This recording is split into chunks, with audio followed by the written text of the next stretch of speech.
I have to manually do this. Okay. Alrighty. There we go. I think we're good. Oh, we're good. We're going. All right. So like I say, normally I wouldn't get involved in all this stuff, but it is Purim. So we're going to discuss something through this particular lesson that we need to really be aware of. In the light of, for example, we are studying Ezekiel on Tuesdays. And we look at this and we say, well, is this really telling us what's going to happen? And, we're fortune telling. Is it true? The Torah is very specific when it comes to telling us about things that are going to happen. And if we look at the book of Esther, the book of Esther is like an onion. You can peel this thing and peel back layers and layers and layers, and you'll learn constantly new things within Esther. So we're going to look at some things. Some of you may have seen something similar to this, but Purim and its possible connection, we can say possible connection to the Nuremburg trials. What were the Nuremberg trials? In World War II, we know that the Nazis did a lot of really nasty things, and there were several people that were tried as war criminals at the Nuremberg trials, and they were consequently put to death. So we're going to look at a possibility that Esther told us about this particular thing 3,000 years before it ever happened. And if we can draw this kind of pinpoint accuracy from looking at the Hebrew, this is the problem with today's prophecy. Everybody wants to look at it in whatever language they're looking at it and draw their information from whatever language they understand. And you can't look at one thing over here in the New Testament and then go over to somewhere in the Old Testament and put it together based on the English, because then you can manipulate it to say whatever you want it to say. But if we look at the Hebrew, there are hints within the Hebrew. We find some letters that are bigger than other letters, some letters that are smaller than other letters, certain number variations that appear that point us in the direction of some things. So can the Bible tell us of events that will occur in the future? If I believe that Seh Elohim exists, if I believe that the Torah, and when I say the Torah, I'm talking about the whole Bible, including books that we don't recognize in our canon, because it's instruction. If I believe that this instruction comes from Elohim, then I have to take what it says and the possibilities of what it says seriously. So I'm not an end times teacher. I don't like teaching this type of stuff.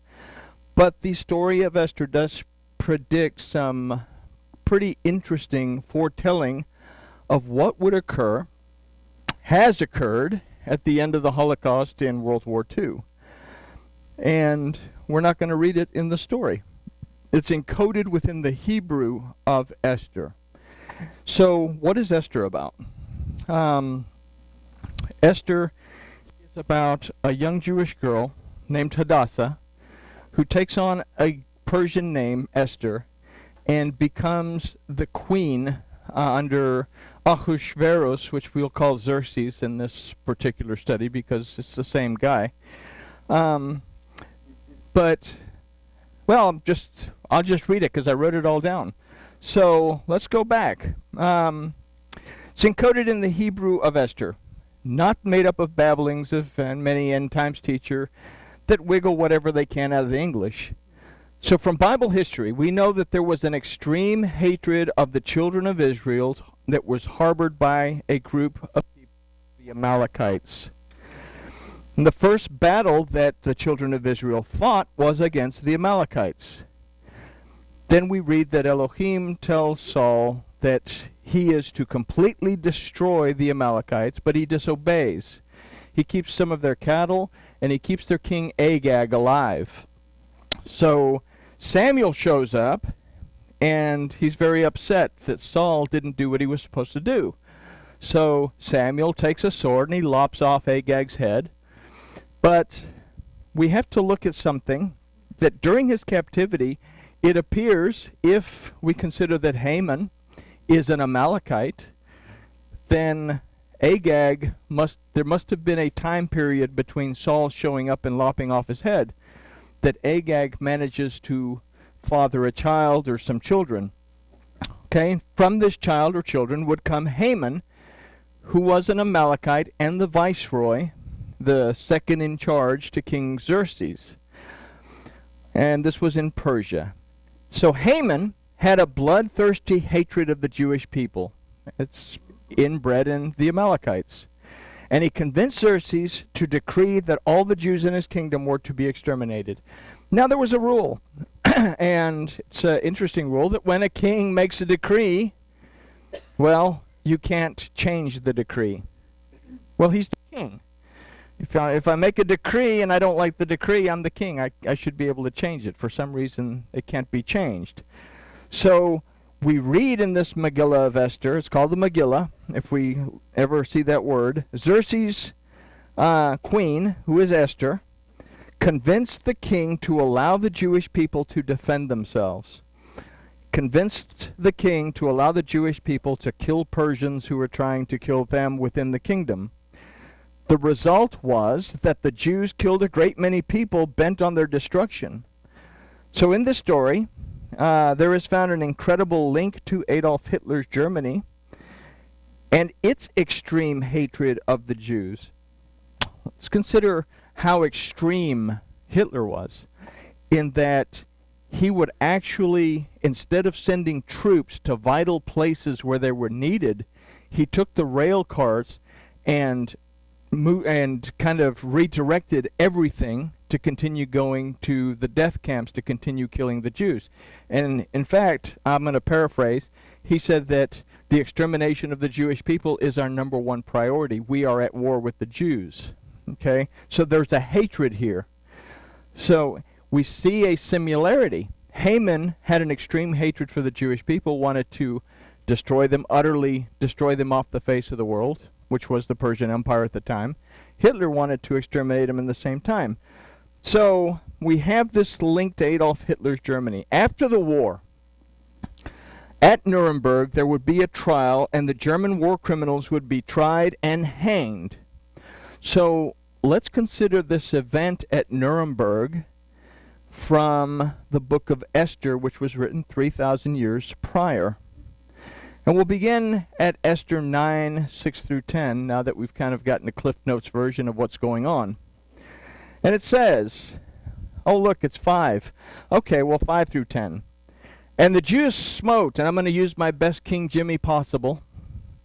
And the Jews smote all their enemies with the stroke of the sword, and with slaughter, and with destruction, and did what they would unto them that hated them.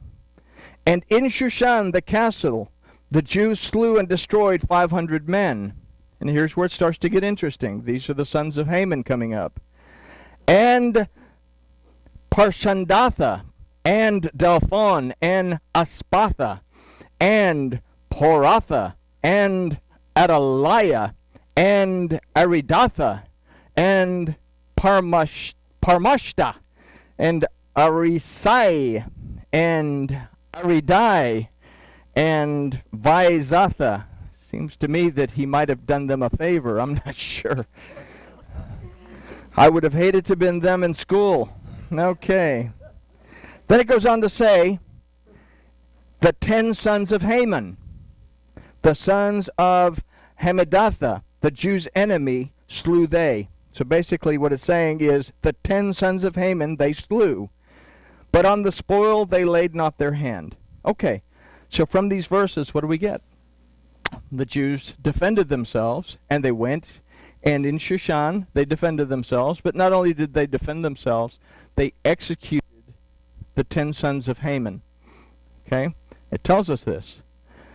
So,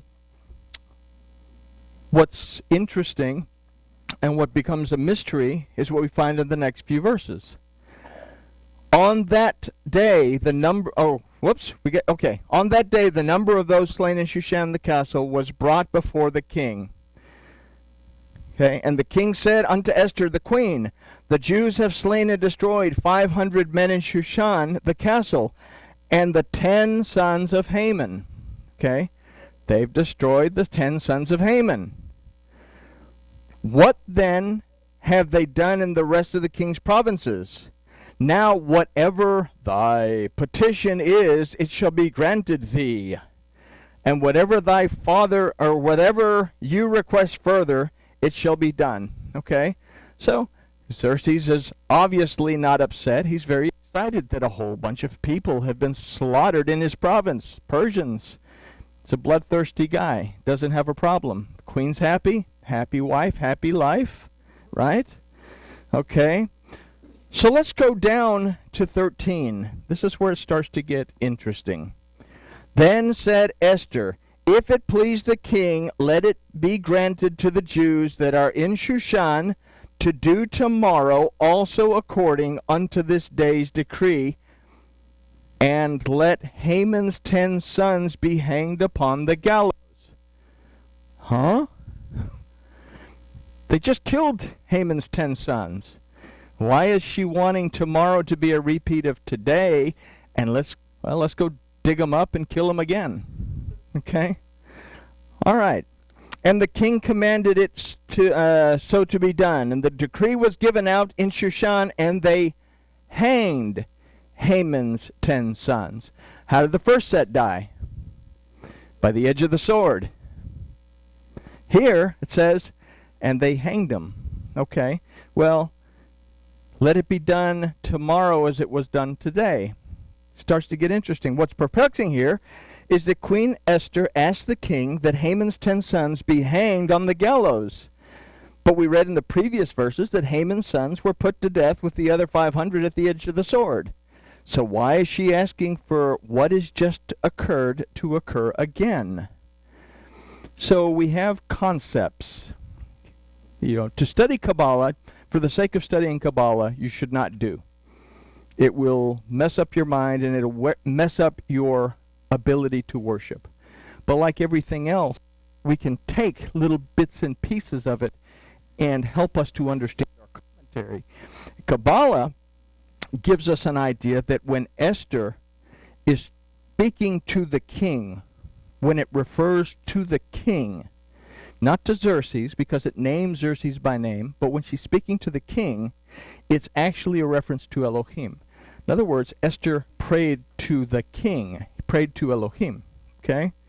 So the name of Yahuwah is not mentioned in the book of Esther, although it is found coded in the Hebrew text 5 times. I have a handout somewhere, and I can't remember where it's at, but there's 5 verses that if we look at those, we will find the name of Yahuwah coded into the actual Hebrew. And this is why it's so important that we look at the Hebrew as opposed to, oh, well, it's in English. I read the story, and I got a little noise maker, and every time I hear Haman, I make noise, and I get on with it, right? So Esther's request for protection of the Jewish people and for the hanging of Haman's sons is, according to Kabbalah, a prayer to Elohim. According to Kabbalah, Esther is asking Elohim to repeat the hanging of Haman's 10 sons. All right, so if we take this, the Esther is talking to Elohim. It's not talking to Xerxes. She's praying. And she's asking for a repeat. The hanging of Haman's 10 sons. The hanging of 10 people, 10 men who hated the Jews. Okay? So, why would this be relevant? Let's fast forward to October 16th, 1946, where the New York Times would announce that Hermann Göring had been made governor of Bavaria, I think, by Hitler, and he was like number 2 in command under Hitler. Okay? So he was one of the big war criminal dudes. Hermann Göring commits suicide by poisoning himself in his cell, and that 10 other Nazi criminals are hanged at the gallows. Okay, so first, hanging at this particular time was not an accepted form of capital punishment. They'd figured out something much better, that they could run enough juice through their bodies and they would kill them, or they would just simply take them out and shoot them. Okay? So hanging was something that was kind of odd. But we look back. First, hanging was not an accepted form of capital punishment, but Esther had said, "Do tomorrow as they have done today." So we can consider that this couldn't be a reference to Nuremberg, as there were 11 Nazis that were sentenced or scheduled to be hanged. We have Hermann Göring plus 10. So this, okay, so Esther is wrong. However, Haman had 11 children. One of them was a female. She poisoned herself, and then his 10 sons were executed. Hermann Göring was kind of a eccentric fellow. He liked to cross-dress. He liked to wear women's clothes. In fact, he liked to wear women's clothes under his uniform. Okay? So, now we have 11 people. One, well, okay, the word cross-gender hadn't come up yet. But one guy who dresses in women's clothes commits suicide by poisoning. What happens to the other 10? Well, they are hung. But the trial started in June. So if we hang them in June, well, we have the wrong date. Because if we hang them in June, it would have been 5706.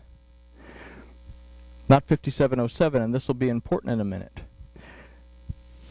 There were groups that actually requested amnesty for the Nazi criminals. These poor Nazi criminals, they didn't know what they were doing. They didn't mean to do it. We should put off the trial. And as a result, the trial that should have taken place in June was postponed until October. Okay? So instead of being 5706, they were actually tried and hung in October 16th, 1946, which would be after the Jewish New Year, so it would be 5707. And this becomes important. The Hebrew letters that represent 5707 are Tav Shin Zion. It's just simply 707. When we do millennial, when we mention a millennium in Hebrew, we don't really mention the 1,000-year part because it's a long, complicated bunch of numbers that, and you end up with this really long. So they go with the last part. In this case, 707. All right, so the millennial number is usually excluded as it's complicated to express. So let's consider these Hebrew numbers in the book of Esther. Remember, we had a listing of the 10 sons of Haman that were killed by the sword with the other 500. If we go back and read that, and we read it very carefully, we're going to find that some of those letters are smaller than some of the other letters. In this case, we have the name Parshandatha has a little bitty tav. We have the name Parmashta that has a little bitty shin. And we have the name Vaizatha that has a little bitty Zion. So here we have the letters Tav, Shin, Zion. Okay? So we have within these names 707. All right, but wait, yeah, there's more. The number 707 is coded into the text of the book of Esther. This is the year 1946 when these Nazi criminals were hung. Do tomorrow as you have done today. Is there, however, a hint to the millennial year in Esther? So, if we consider the year 5707, then it will be the 6th time that 707 has appeared in history. We have 707, 1707, 2707, 3,707, 4,707, 5,707. 6 times, right? All right. So we have to go back. Is there something interesting about this last name, Vaizatha? Is there something else that we find interesting in this particular name? Well, we'll notice that the letter Vav, the Uah, is larger than all the other letters. Vav is the 6th letter of the Hebrew alphabet. So within the names of the 10 sons of Haman that are hanged, we have 6707, which would actually equate to 5707, since the first 707 doesn't have the millennial thingy in front. We have 6 millenniums after that. Okay? So now we have this 5707. We find what we find is a listing of the sons of Haman, that the year 5707 is encoded the 6th time that 707 has appeared. So it's ironic that there were appeals for amnesty which pushed the date to October of 1946. Had there not been appeals, they would have been hung on in 5706. On a final note, only John Stryker, the last of these war criminals to be hanged, threw a fit about being hanged. The rest of them went up there with dignity. I'm a German officer, you know. He flipped out, wigged out, and stressed out all the way there, and they had to push him all the way up there. So right before he was hung, he made an announcement. He shouted out, "Purim Fest, 1946." So we can consider that these are either amazing coincidences, or that within the Bible we actually have coded in there significant information that would tell us about things that not only have occurred, but we can look at it and say, this will occur.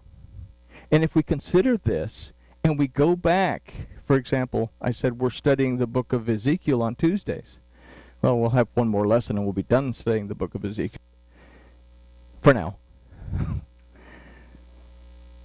But if Ezekiel talks about a temple that's going to come, certain sacrifices on certain days are going to occur, certain festivals are no longer going to be, and someone called the prince is going to do something to usher us into the 8th day, can we take this at its word from the language that our Elohim gave us? We look at stuff like this and, okay, this is fun. I mean, it's fun, tickles your ears kind of stuff. It's neat.